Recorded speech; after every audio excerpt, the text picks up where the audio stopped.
Hello, how are you? It's Kathleen, and welcome to Level Up Your English with Kathleen and I. Today we're talking about using reading as a study skill for your English. And before we get into that, don't forget to subscribe to the channel and click the notification button. And then at the end of it, let me know whether you liked this or not. And so click the thumbs up and let me know in the comments what your thoughts were, what you learned from today. I always like to ask what was the most surprising thing that you learned and how you plan to use it, what you've learned today. So, all right, housekeeping's out of the way. I hope you've had a great weekend and that this will be a great start to your week. So, like I said, today we're talking about using the act of reading in English as a study aid to your English learning journey here. And I'm not just talking, today I'm not going to talk about the actual act of reading. You're at whatever level you're at where you're able to read some English. So you know how to read for the most part if you're here. And if you're not, if you want me to teach you the mechanics of reading, let me know in the chat and in the comments, and I'll be happy to do a video on that. But what we're all about here at Level Up Your English is taking your proficiency level and elevating it, going beyond just the mechanics and the technical aspects of learning a language and bringing you deeper into the study of the language, sort of a behind the scenes look of studying and learning about a language. And that includes learning about its people and its development, the culture, the way the culture developed and the way the language developed. That's all a huge part of understanding the language. You know, if you don't understand the people and their motivations and their thought processes, then you're never going to be able to communicate completely and as easily as you could with them. So that's the whole point of these. That's my mission, in a sense, is to take you beyond the mechanics and get behind the scenes of the language so that you really are truly fluent from a 360-degree viewpoint here. So I have 4 areas that I want to cover, 4 things I want to talk about today, and I'm really going to do my best to keep it to half an hour. So the first thing I want you to do is, again, so we've got our book. You've chosen, so choose your book, and I have a suggestion of Sarah, Plain, and Tall. So Sarah, Sarah, I believe it is, comma, and then Plain, Plain, and Tall, Tall, and it's by oh my goodness, who's it by? Let me just double check here. It is by Jessica McLaughlin, Patricia McLaughlin, Maclachlan. So it's a book about a woman at the turn of the last century, so the early 1900s, who answers an advertisement as a mail order bride. Not, I guess a mail order bride is what you call it. It's, well, slightly different. A widowed farmer from, I think it's the plains. I forget where it is, like Kansas, somewhere. I want to say Kansas. I'm not 100% sure. But she's from Maine. He's a widower. He's looking for a wife and a mother for his young children. She answers the ad, and so it's about her transition and everybody getting to know each other, and the whole development between the people, but also her growth as a woman, and getting to deal with the fact she comes from Maine, which is a coastal, vibrant area of life, and ocean and things like that, and she moves to the plains, which is it's prairie, it's wheat for as far as the eye can see in many ways, and the life is just completely different. And so it's all about dealing with change and loss and loneliness and things like that. And it's a wonderful story. And it's a very well written story. And the reason I suggest this is because it helps you to it gives you a great resource to follow these steps in order to have some practice with this. And it's again, it exposes you to excellent writing and excellent storytelling, and it gives you an understanding of what life was like in the early 1900s, like 1906 or something like that. So it gives you an idea of what life was like in a certain area in the United States at a specific time. And that's what reading as a study aid for your English learning, to me, is all about. When you're reading a story, whether it's a news article or a novel or a biography or anything, you're getting a glimpse of whatever, of the culture of whomever wrote it. So that is a phenomenal way, and an easy and an entertaining way to really come to understand the mindset of the people that you're trying to now learn to communicate with. So, it's kind of like entering into a conversation with someone who will become your best friend. Okay, so let's take a look here. So, all right, so you've chosen your book, and we're just going to go with Sarah Plain and Tall. And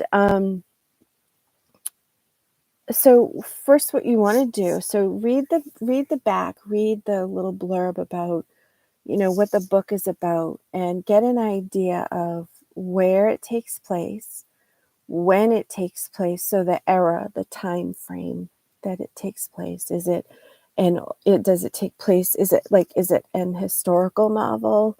Is it or if it's a biography, does it take place in the 1950s, whatever year or decade or time frame that it takes place in? It's important to know this.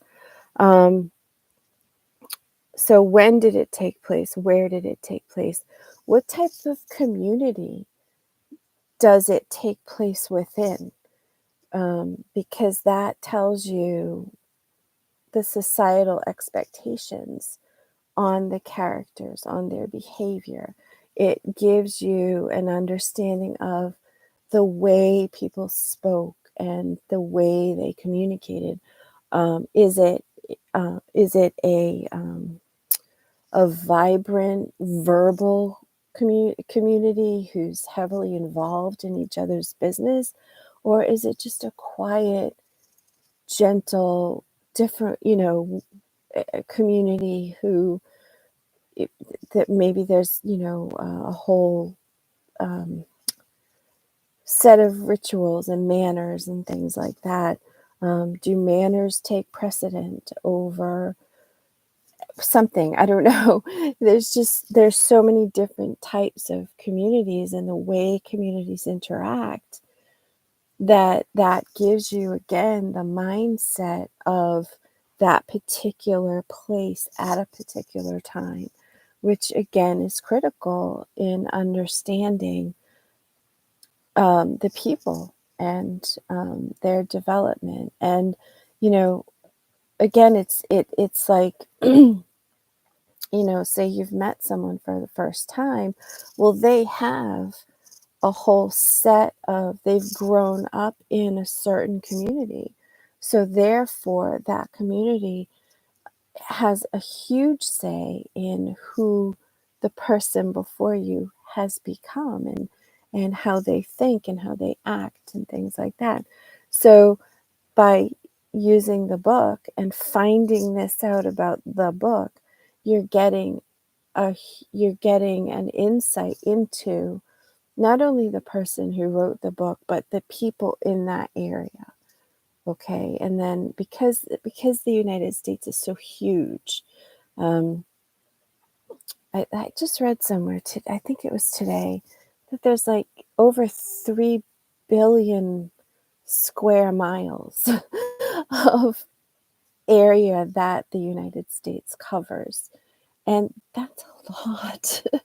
So you're naturally going to have different pockets of communities that might have, there's the overall American culture, but then within those pockets of American culture, you have mini or micro cultures that develop because of, the background of the people that moved there and how they interacted, things like that. So these are important questions to ask to find out, so you to know about the story you're embarking on.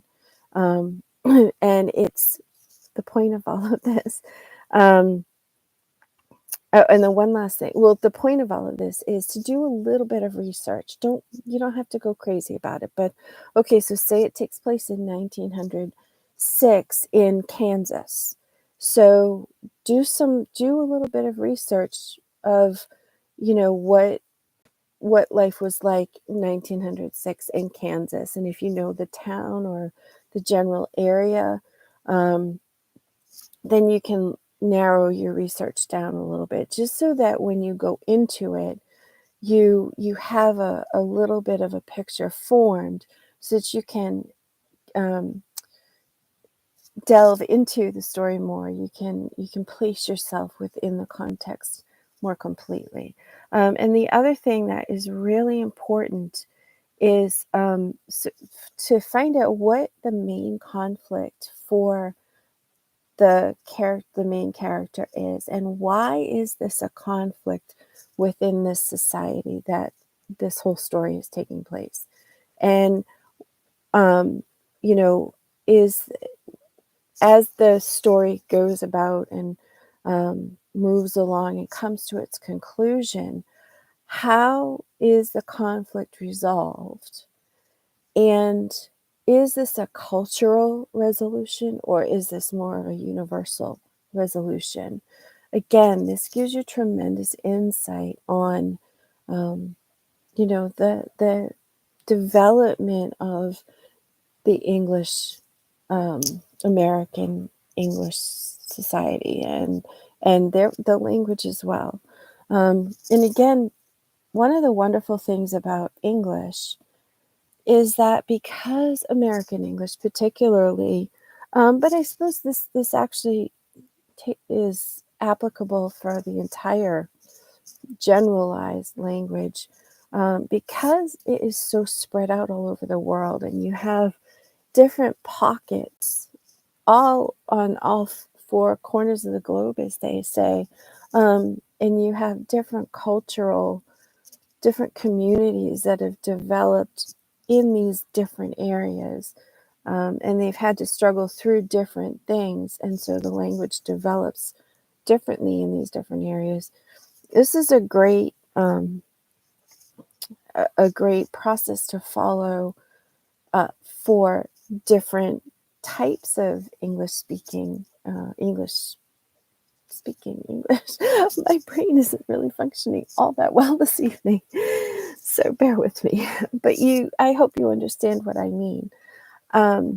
So anyway, so find out when it took place, where it took place, what type of community is involved, and therefore all the the cultural aspects of that, the societal aspects of it, and look at what the conflict is, why it's a conflict within this setting, and how it's resolved, and whether that resolution is cultural or a universal resolution. Okay, so you're going to do your preliminary research about those different things. And again, you just want to do enough research to get a good understanding of the mindset that you're going to be entering into. Okay. So, the time and the era has a huge influence on how the character behaves. So, if it's an historic novel, early on, say it's taken place in the 1700s, there are specific societal expectations on how you behave, and what's acceptable behavior, what's not acceptable behavior, what you are allowed to do. Again, male, female. If you're a man, what are you allowed to do? If you're a woman, what are you allowed to do? What are you not allowed to do? Either way,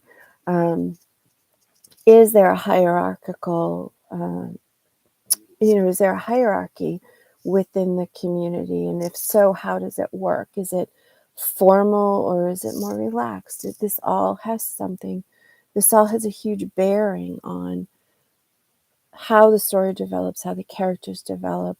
But it's also that picture, that snapshot of the culture that you're studying, the language that you're studying, at a specific period of time. So you can see, oh, how is that different than today?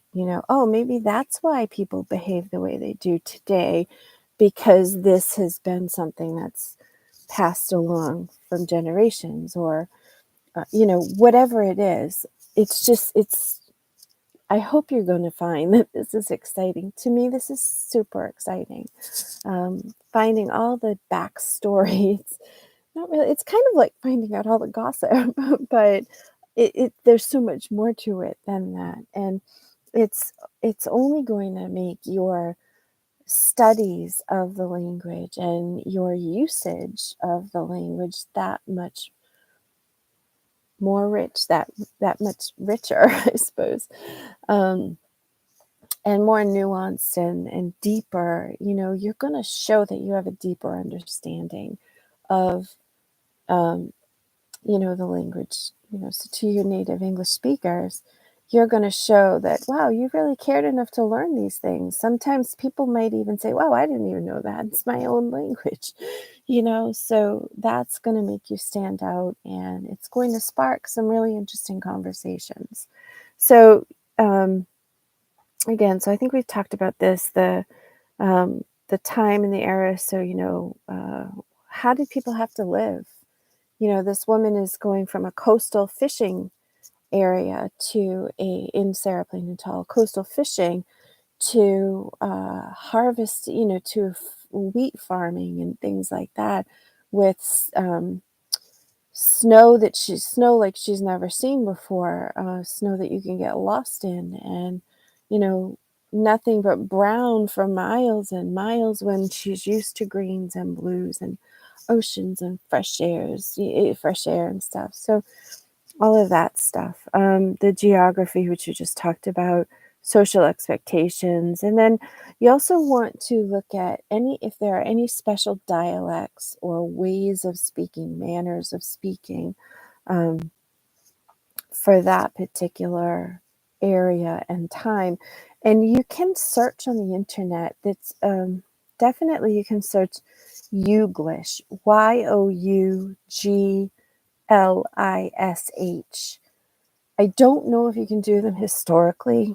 I haven't checked that out, but at least you could say, okay, Minnesota, if the story takes place in Minnesota, people from Minnesota speak differently from people from Boston or from Southern California or Texas. So check that out, and so that you can, as you're reading, you can understand how it would be being spoken, how the characters would be speaking, um, and also mannerisms of the area. So just do a little, it doesn't have to take forever. It can take a lot, it can take however long you want, but just at least give yourself enough of a background so that you understand the mindset and the speech patterns and all that stuff as you're reading the story. Because again, the more you understand the background stuff as you enter the story, the more you can immerse yourself in the story, and the more it will affect you, the more you learn from it, etc. So huge. And then the third thing I wanted to talk about is that usually I say read the book first. So that there are movies out there that are based on books or made from the book. And usually I say read the book first and don't expect the movie to be the same, because oftentimes they're not. Oftentimes what works in a book doesn't work on the big screen. But I don't think I need this. I'm sorry. The glare always bothers me. And because all I see is the white frame of the computer on my eyeballs, and that drives me crazy. But I don't need to see my notes anymore. So, so don't expect the movie to be the same, but you'll have it, you'll have at least an idea of who the characters are and whatever. So normally I say read the book first, because the books are so powerful, and you don't have anything influencing you as you're reading it. And to me, that's the best way to approach it. However, when you're learning a language, sometimes it's super helpful to watch the movie first so that you can have that visual, that understanding of what the culture is like, you can have an understanding of who the characters are. And it helps you to keep things straight, number one, to keep, who's who and what part do they play. But it familiarizes you with the culture, with the language, the speech patterns, the dialects, etc., as you're going into reading it. So as a student of a language, I do recommend watching the movie, but pay attention. I would suggest also reading reviews of the movie, specifically as to how well it follows the book. Because again, there are some that are very true to the original story, and they get rave reviews and they're beautifully done. And other times it might be a beautiful movie, but it has little resemblance to the story. So I would suggest, finding that out. If it's a good match, if the movie is pretty close to the book, or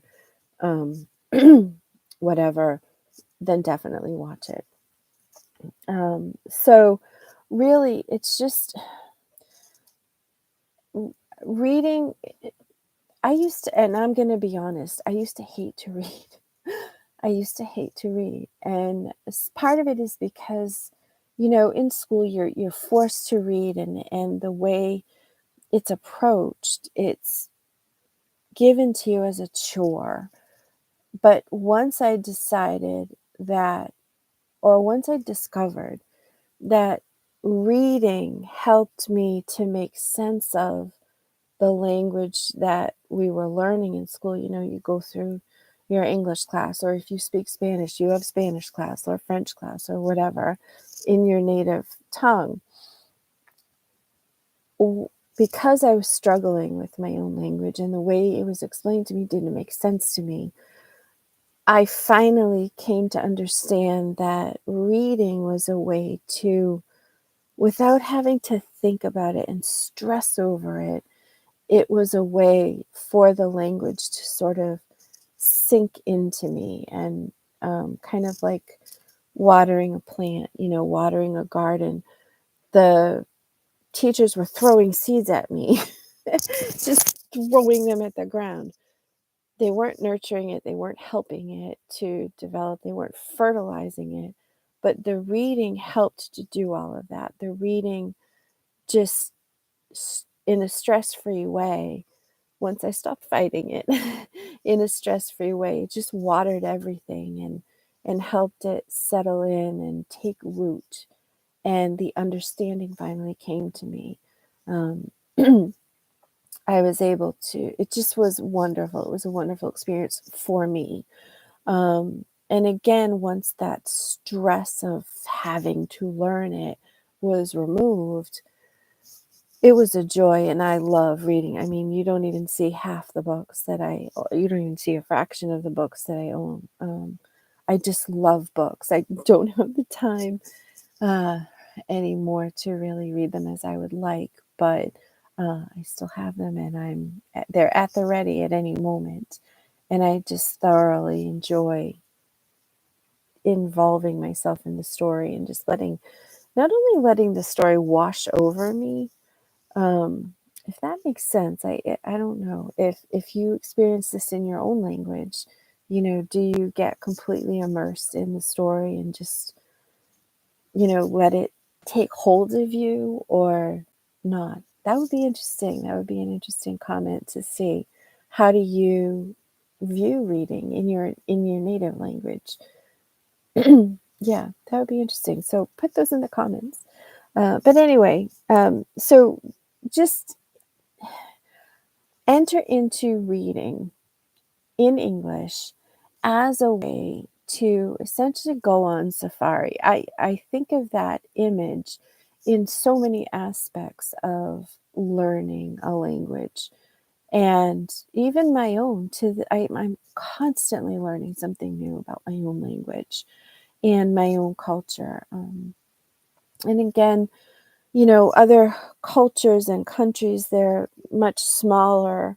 So, and but although you might have a deeper history, this country's, not even 300 years old yet. Whereas most of you out there, I'm sure your countries are centuries and millennia old.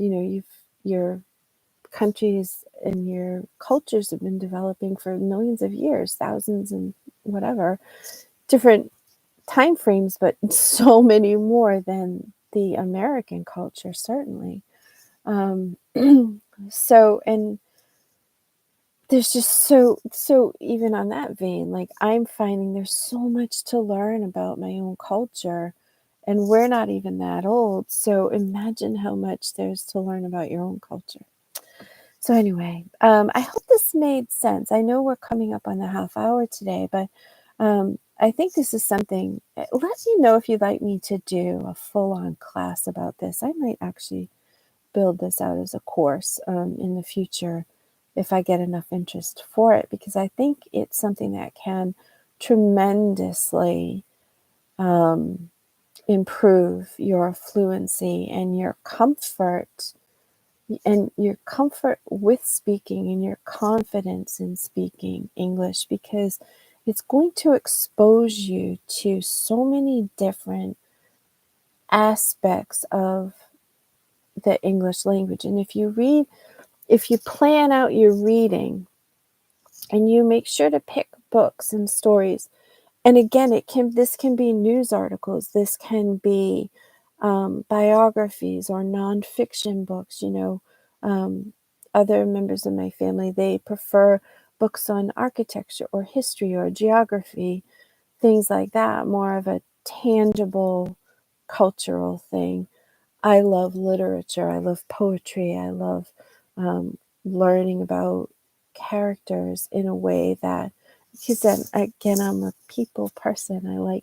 I love learning about people and their stories and their histories. So I tend to have a lot more fiction and biographies and things like that. But I don't know. It's just such a wonderful experience. And I really hope that. So anyway, let me finish my thought. I have so many thoughts that just rush into my head that they kind of fight each other to get through the door. Um, so I lost my train of thought. What was I talking about? Um, yeah, so I forgot what I was talking about. But at any rate, oh yeah, I know what it was. So if you plan out your reading, picking stories from different parts of the country, sort of, it doesn't have to be one from every state, one that represents every state and experience in every state, but an east to west, north to south kind of a plan of reading authors from different authors from those areas or stories about those areas. You can get an overall picture of the American culture. I highly recommend, and I'll have to find stories or books about them, but the life of a cowboy in the 1800s and things like that, when you had people now having to move their herds of cattle from, say, Texas to Abilene, Kansas, or wherever, or Chicago, where they would take them for slaughter. People would buy the cattle, buy the meat, and that's how ranchers made their living. The life of a cowboy is fascinating, and it was such a rough life, but it's just a fascinating life, and it really helps you to understand how vast the country is, and what people had to deal with just in their environment, just in their everyday life. And it actually explains a lot about where so many of our character traits come from. Our dependency on rough and rugged equipment. People ask, why do you guys have such big cars? Well, we had ranches to run that were thousands of acres. The ranches, because of the quality of the grazing and the lack of it, you had to own thousands of acres for your cattle to be able to have the grass. And okay, so you put them over on this part of the ranch to graze this year, and then give that a rest and put them over here, and you had to rotate things. And you're dealing with mountainous terrain, and it's just rough and rugged, and you had to have equipment that could handle it. Once technology started to come in, once the automobile was developed, um, a normal everyday automobile couldn't handle the terrain. So there's just so much fascinating stuff. You see how I just got off on a tangent, but I definitely recommend reading what you can find about the life of an American cowboy, um, to get an understanding of a lot of the character traits of Americans, and what we had to deal with as a nation growing up, apart from all the political things that happened, um, just the essentials of how we had to develop. It's great. But anyway, I highly recommend Sarah Plain and Tall. Now, and another reason I recommend this story is because it is a children's story. It's geared for um, children in the, from, I think it's like a 10, 11, 12-year-old age bracket. So the language is mature enough. So it's not as though you're reading about, I don't know, duckies and things. It's not an infantile book.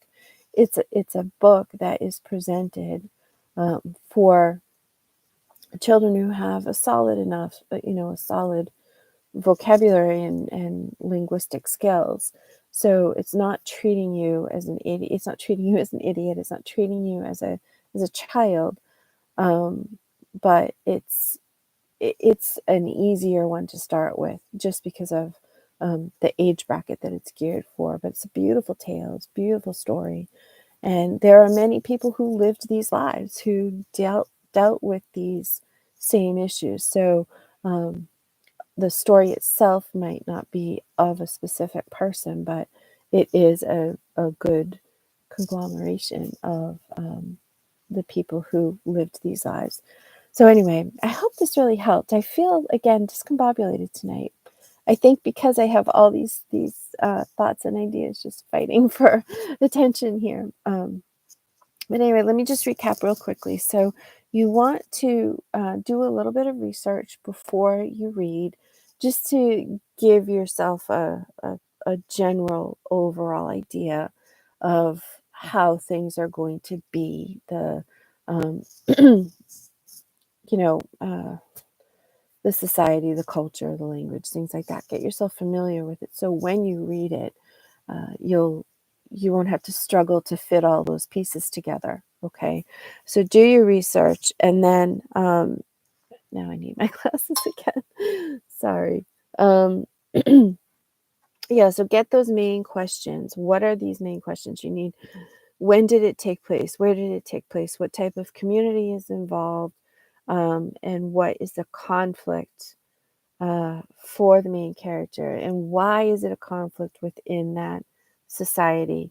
Then how is it solved, and is that solution based a communal thing, a cultural thing, or is it more universal? Then you want to do your research on the time frame, the social expectations, all the different things like that. Do a little bit of research. What was the geography like? What was, what were some things they had to deal with geographically? And any special vocabulary or dialects and speech patterns from that area, wherever the story takes place. And then finally, if there's a movie, I do recommend watching it first, as long as it gets good ratings. As far as it's how closely to the book does the movie match. And again, normally I